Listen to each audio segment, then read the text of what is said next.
등차 수열 일반항. 일단 수열이 무엇인지를 봐야 돼요.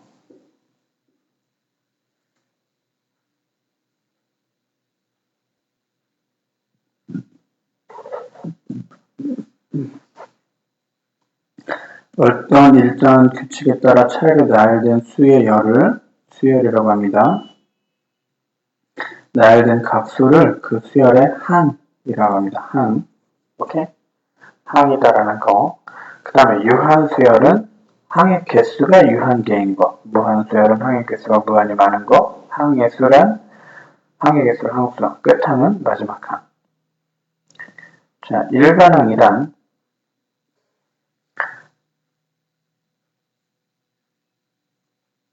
자, 첫 번째 항을 A1, A1, A2를 둘째 항. 그러니까 요게 쓰여 있는 게 항의 번호예요.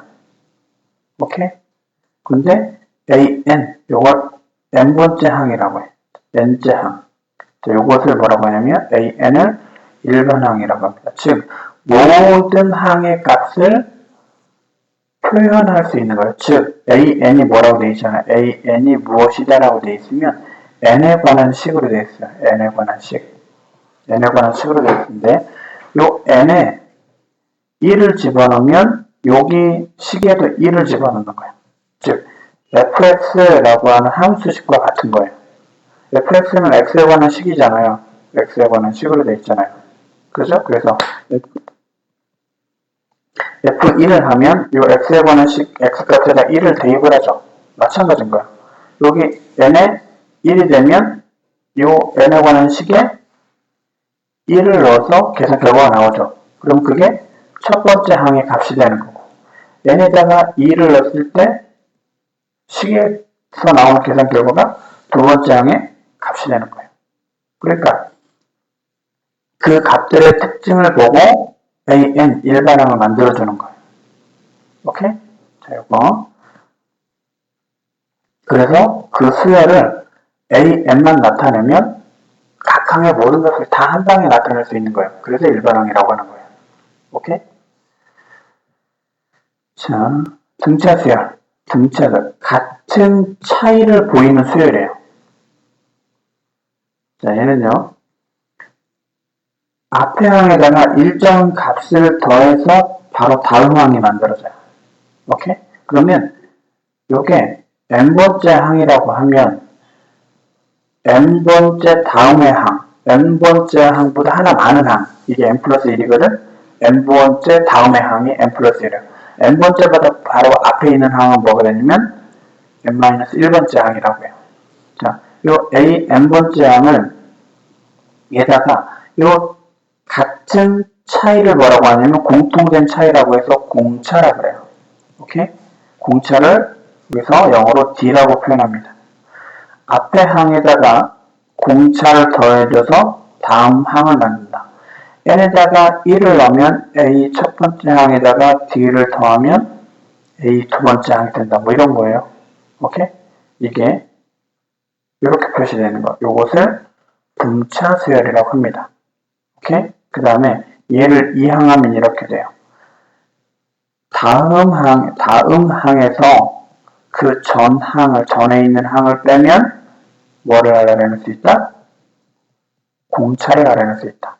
즉, 3에서 2를 빼면 얼마요? 2. 5에서 3 빼면 2. 7에서 5 빼면 2. 따라서 공차가 얼마? 2. 즉, 일정하게 더해진 값이 얼마인지를 알아낼 수 있다는 얘기예요. 알겠죠? 자, 그러한 일정한 수를 공차라고 한다는 거.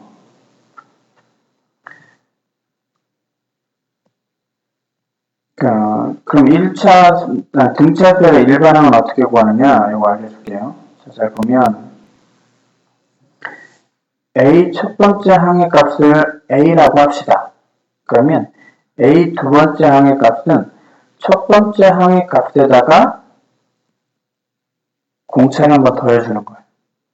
세 번째 항은 첫 번째 항의 값에다가 공차를 한 번 더 더해주는 거예요. 그러니까 이렇게 돼. A 네 번째 항은 앞에 항의 값에다가 공차를 한번 더 더해주는 거잖아. 그러니까 이렇게 돼요. 그렇죠? 그럼 A 다섯 번째 항은 A 더하기 4D가 돼요. 자, A와 D는 그대로예요. 근데 N이 바뀌면 여기 식에서도 바뀌는 게 있어요. 뭐가 바뀌어요? 얘가 바뀌죠. 얘가 바뀌고 얘가 바뀌는 거예요. 그러면 요 항의 번호와 식에서 요거 바뀌는 거가 무슨 관계인지를 쓰는 거예요. 자, 그러면 n이면 얘가 항의 번호의 위치에 있는 게 n이야. 그럴 때 뒤에 곱해져 있는 이 수는 뭐가 되냐면 그 n보다 뭐하다? 1이 작다. 오케이? 그래서 일반항 A에는 이렇게 되는 거예요. A 다시 했으면 A에는 첫 번째 항, 요게 이제 초항 값이라고 해요. 초항. 첫 번째 항의 값 더하기 n-1 곱하기 d. d는 뭐다? 공차가 된다. 요게 등차 서열의 일반항이에요. 반드시 외워야 돼요. 구하는 방법 알려줬어요. 등차 서열의 성질에서 등차 중항이란 뭐냐면 ABC가 등차 서열을 이룬다. 공차를 구할 수도 없어. 오케이? 그리고 뭐 다른 것들을 발견하기가 힘들 때 기본적으로 알 수 있는 게 뭐냐면 ABC가 있을 때 이거예요. A에다가 공차를 더해주면 B일 거다. 오케이? 따라서 B에서 A를 빼면 공차가 된다. 또 C에서 B를 빼면 B에다가 공차를 더해주면 C가 됐을 거다. 따라서 C에서 B를 빼면 공차가 된다. 서로 공차잖아요. 그러니까 B-A는 C-B와 같다. 그래서 마이너스 B를 그리고 마이너스 A를 이항해주면 2B는 A 더하기 C와 같다. 즉 등차 수열이 될 때 가운데 항을 도배한 것은 앞뒤 항을 더한 거와 같다라는 거예요. 이렇게 쓰기보다는 이걸 많이 씁니다. 그리고 B는 뭐다? A와 C의 평균과 같다라는 거예요. 앞에 뒤를 더한 것과 더한 것의 평균이 B다라는 거예요. 가운데 항이다라는 거. 또 이런 것도 있어요. 만약 첫 번째 항, 두 번째 항, 세 번째 항, 네 번째 항, 다섯 번째 항, 여섯 번째 항, 일곱 번째 항, 여덟 번째 항 이렇게 있다. 그러면 이렇게 두 칸씩 건너뛰는 요 A 첫 번째, 세 번째, 다섯 번째, 일곱 번째 것도 얘네들도 뭐가 된다? 등차 수열이 돼요. 왜? 공차가 2D인 거야, 2D. D가 두 개씩 있잖아, D가. 그지? 그지? 왜 등차 수열이 돼요. 만약 세 개씩 건너뛰어도 등차 수열이 돼요. A1과 A4와 A7이 등차 수열이 되는 거예요. 이해돼? 단 공차가 뭐가 돼? 세 칸씩 건너뛰었으니까 3D가 되는 거예요. 오케이? 자, 여기서 말하는 산술평균, 그냥 일반적으로 말하는 평균 얘기됩니다. 등차수열 일반항의 성질, 이거는 됐어요. 이거는 굳이 안 필요합니다. 자, 조화수열이라는 게 있는데요. 일반적으로 각 항의 값을 가지고는 수열의 어떤 규칙을 발견할 수가 없어요. 근데 얘네들이 역수를 만들어. 수열의 각각의 항의 값을 다 역수를 만들어. 그랬더니 뭐가 될 때? 등차 수열을 이뤄. 일정한 공차가 생긴다는 얘기예요. 그때 그것을 뭐라고 하냐면 조화수열이라고 합니다. 각 항의 역수들이 등차 수열을 이룰 때 이것을 조화수열이라고 합니다. 조화수열의 일반항은 등차 수열 일반항의 역수와 같습니다.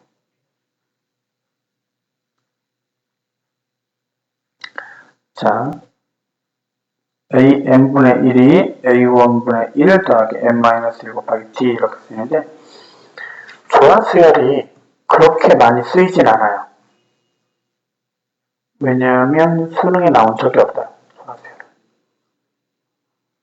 모의고사 같은 데는 잘 모르겠는데 학교 시험에는 아마 잘 안 나올 거예요. 학교 책에 다뤄지는지 모르겠는데 다음에 시험 대비하면서 한번 학교 책을 보자고요. 조화중앙이라는 것도 있어요. 수열의 일반항을 봅니다. 다음 수열의 첫째 항부터 제3항까지 차례로 구하여라라고 되어 있어요. 즉 일반항 AN이 2n-1인 거야. 그러니까 n에 1을 넣으면 2 곱하기 1 빼기 1이니까 1. 두 번째 항은 2 곱하기 2 빼기 1이니까 3. 세 번째 항은 2 곱하기 3 빼기 1이니까 5예요. 자, 뭐가 돼요? 2가 되죠. 이 2는 뭐와 같으냐면 요거예요. n에 곱해져 있는 이 수. 그게 공차가 되는 거예요. 왜냐면 잘 보면 an은 a 더하기 n-1t였잖아요. 그죠? 보면 a 더하기 d 곱하기 n-t예요. 그러면 d 곱하기 n 더하기 a-t예요. a도 숫자고 d도 숫자야. 그치? 변수는 n이야. 변수가 n이란 말이야. 그래서 뭐가 되냐면 이게 n에 관한 1차식이 되고요. 등차 수열은 n에 관한 1차식이 돼요.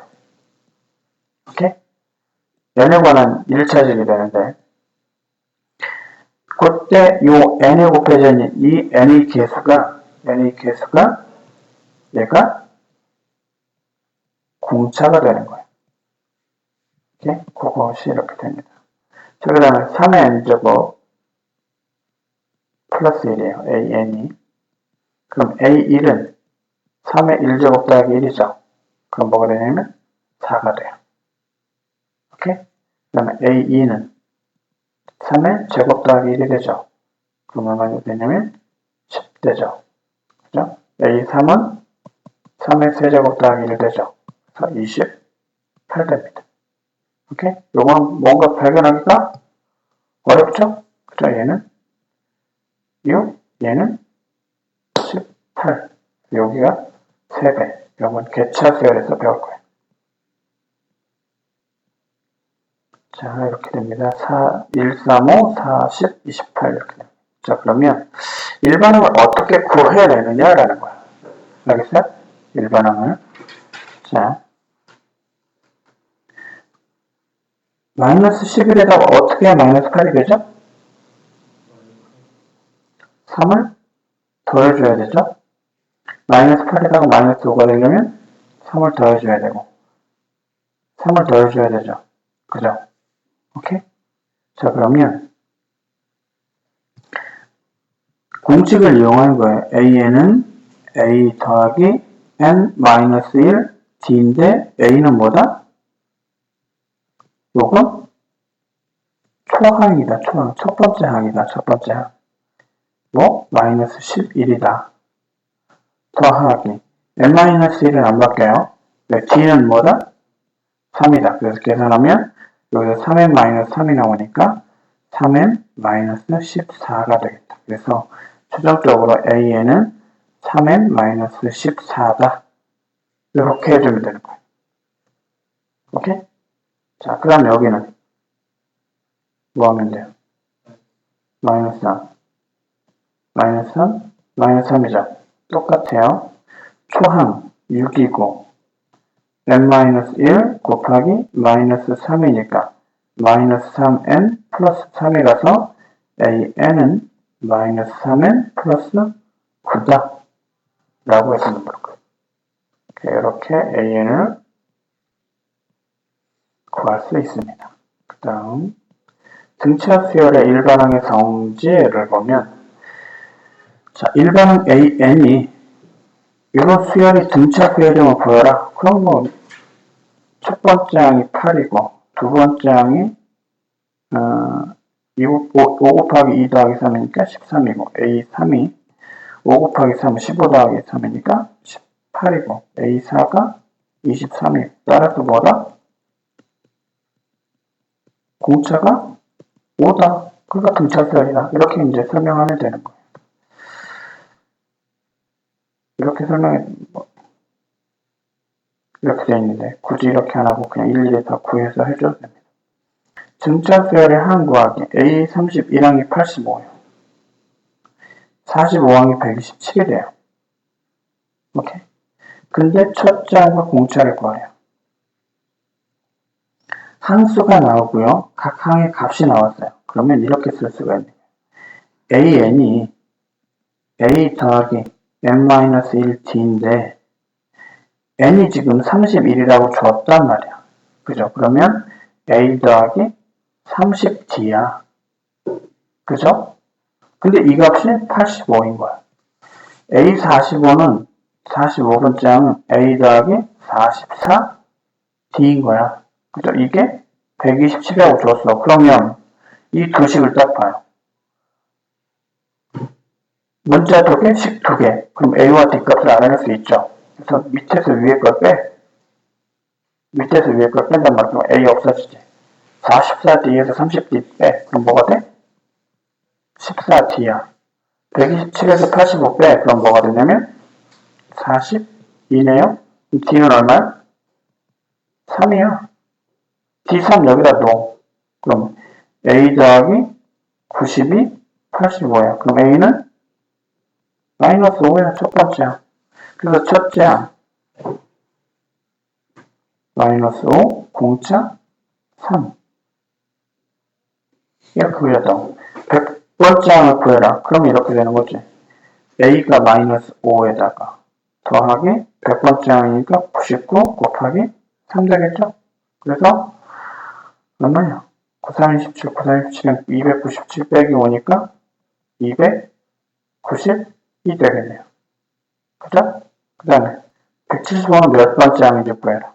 마이너스 5 더하기 m-1 곱하기 3이 175라는 결과가 나온다는 얘기야. 그러면 3n 마이너스 3이니까 3n 마이너스 8이 175야. 3n은 183이야. 그죠? 183을 n을 3으로 나누면 n은 6, 3, 18 네, 3, 1, 3. 그래서 61번째 항이 되겠네. 이렇게 구해낸다는 얘기입니다. 자,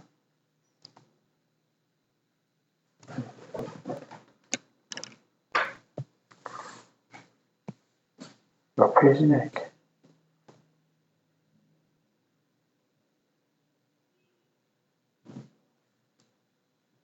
몇 페이지지? 176. 잠깐만요.